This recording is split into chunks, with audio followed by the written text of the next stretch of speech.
The Leafs What about just had a home and what? Yeah, what about them? I like to say success on both ends. They came back in game 1 against New Jersey, and then they didn't let up in game 2. So I think it was success. So here's what the thing with the first off, you know what's a great way to start the week with hockey? A home and home, the Leafs, okay, and the Devils. Who decided that? I was just thinking about that, and I looked yesterday. I'm like, who the Leafs are playing against New Jersey? Am I looking at the wrong day? Why? I know it caught me off guard too. I have to double check. I believe that was one of the reschedulings. That's fair. Because I don't know why on earth they would do a home and home with New Jersey of all teams. I think last year they did it with not last year, 2 years ago. Last year they did it with everybody. No, 2 years ago, I believe they did one with Detroit. It wasn't back to back. There was a day in between, but like Detroit, I understand there's some type of history, I guess, backing that. But those were two interesting games. Like, I don't know. Again, like it's hard. I want to start with, it's hard to take games in December or in January, or it's February now. Sorry, quite seriously, because it's like, again, with this team, the only thing that matters is the playoffs. But what I will say, Daniel, you're right. Like that was two completely different nights. And I think for both teams, on night one, I thought the Devils played quite well until they didn't. Meltdown. Until it kind of fell apart. But I think, and last night, I don't know, the Devils did not look like the Devils last night. Our heart goes out to John Gillies. I mean, the Devils are kind of bad this year. Yes, they are. And it doesn't help that it looks like Blackwood's, they're getting another opinion on one of his injuries, apparently. It's rough there. But listen, you want good teams to come back against not good teams. And I think that's exactly what you needed from Toronto. Yeah. And then I was kind of wondering, once I realized they were doing a home and home with the Devils, I'm like, how are they going to respond in the second game? And oh boy, did they respond. Yeah. They very much did. They did not hold back, which, like, again, I don't feel too bad for. Like, I don't feel bad about. I don't know if I should, but it's just I can't feel bad about teams being demolished. If it was the opposite way around, no one would feel bad. I promise. Did you feel bad for the players when they lost to Montreal? For the Leaf players? Yeah. Did you feel bad for them? I felt bad for John. Yeah, no, I did feel bad, but for my own team, I'm saying I don't feel bad for New Jersey. Like if it was the opposite way around and Toronto got smacked 7-1, no one would be feeling bad for the Leafs. I promise you that. How good today's show would have been if the Leafs had lost 7-1 to New Jersey. It already happened once this year. It already happened once this year, Adam. They lost 7-1 to Pittsburgh. The first line center, Evan Rodriguez. That was the game when Pittsburgh had absolutely no one. Their first line was like Kapanen and Rodriguez. But guys, we have the SLC. No, we have we have the Ven back. Remember that? That was around the same time. Oh yeah. Those were the days. I love our university. Those were the days. Want to talk about Marner? Yeah, man. Do you want to talk about Marner? I mean, listen, let me just check some of the notes that Alex texted us.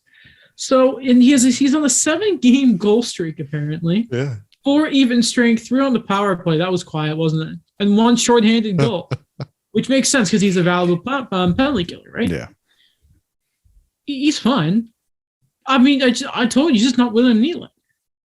He's not William Nylander. I believe William Nylander was -1 last night. Oh. I don't know how. And Alex, 7-1 win? Yeah. I mean, let me double check. He was moving over for Mitch. But again, Alex, Mitch Marner's not on the All-Star team.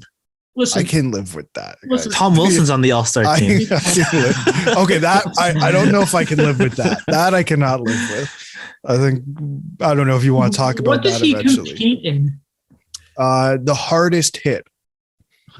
I thought you were legitimately hardest shot. I'm like, I don't know if he has a hard shot. Hardest hit. They should make a competition. He's the first player to get a penalty in the All-Star game. Oh, for sure. Well, remember when it was a big deal when John Scott hit Patrick Kane? He's like, oh my. So here's what's no, there's been penalties before, haven't Oh, there have been, yes, like yes, I remember. Yeah, you're right. When I remember like a Ginla by accident got like a hooking penalty.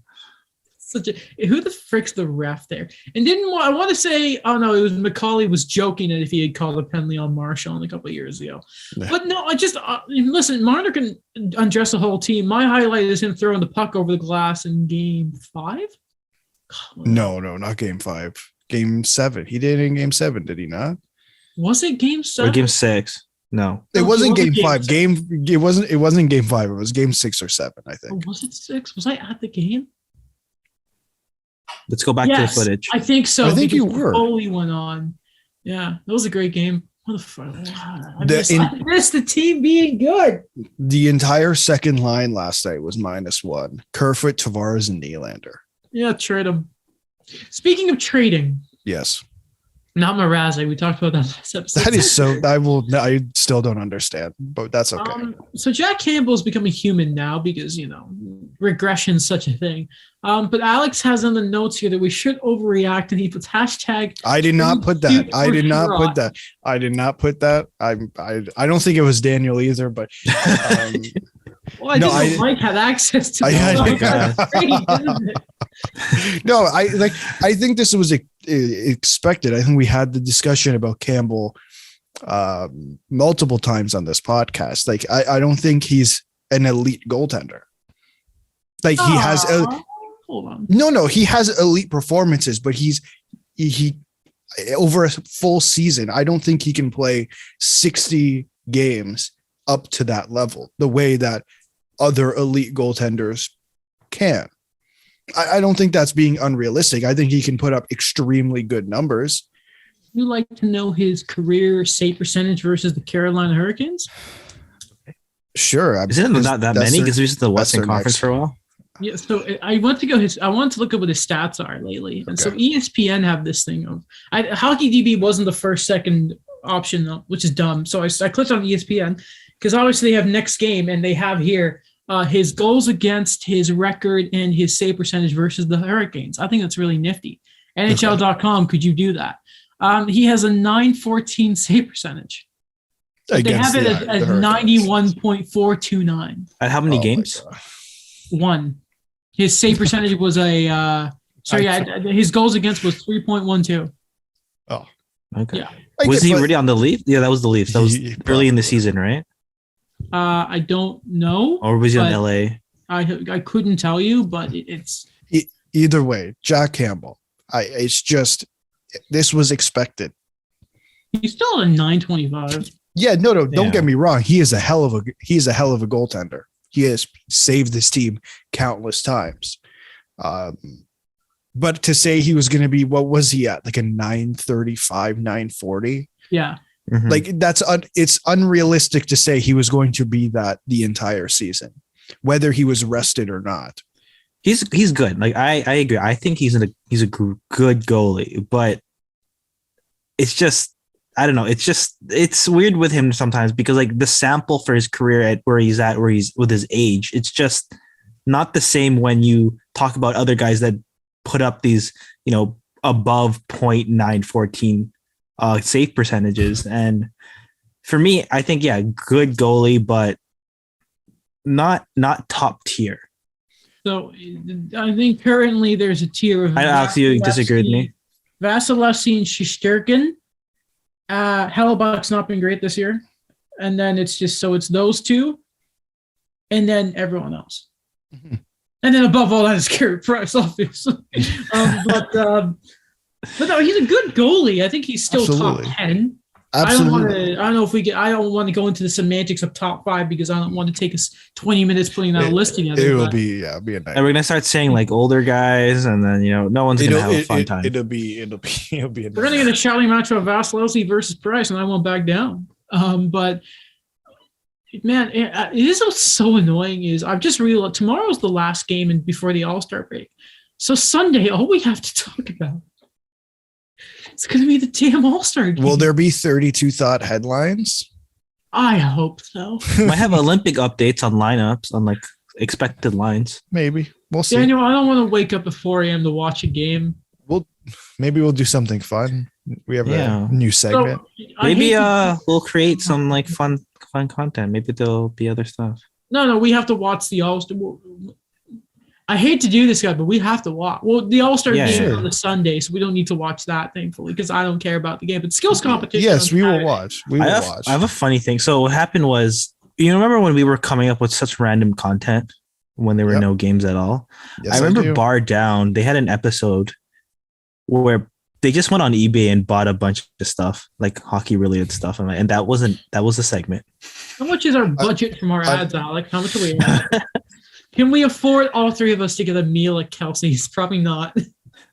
Maybe. I don't know. You think it's a no? By the way, after mentioning, this is from 32 Thoughts, I wanted to mention before getting off the Leafs. Thought number 4, after mentioning Toronto's interest on Josh Manson, one executive joked, the Leafs have been interested in him since Punch Imlach was GM. Yeah. Anaheim will have many options here, including keeping him.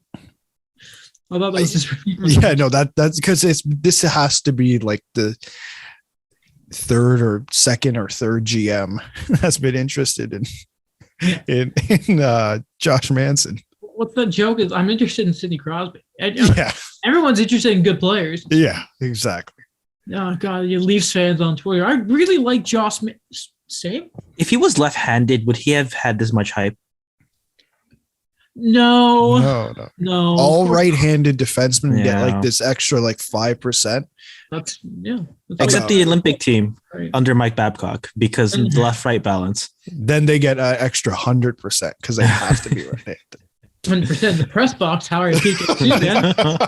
Ridiculous. Norris Trophy winner. No respect.